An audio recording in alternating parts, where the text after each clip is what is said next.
Welcome to our channel. Today we how to install SigNoz for observability of data pipelines, detailed guide step by step clearly. To begin installing SigNoz, ensure you have Docker and Docker Compose installed on your machine. Start by creating a new directory for the SigNoz installation. Navigate to that directory using your terminal or command prompt. Next, you need to pull the SigNoz Docker images.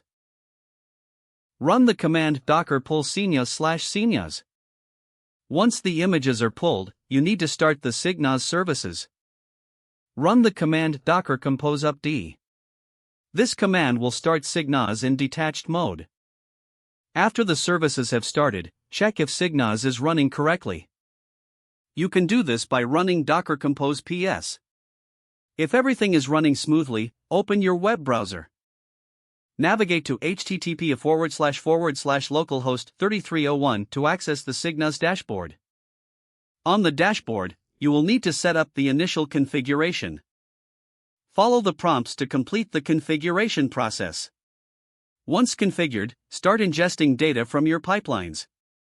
To do this, ensure that your application is instrumented to send traces and metrics to SigNoz. Refer to the SigNoz documentation for specific instructions on instrumentation.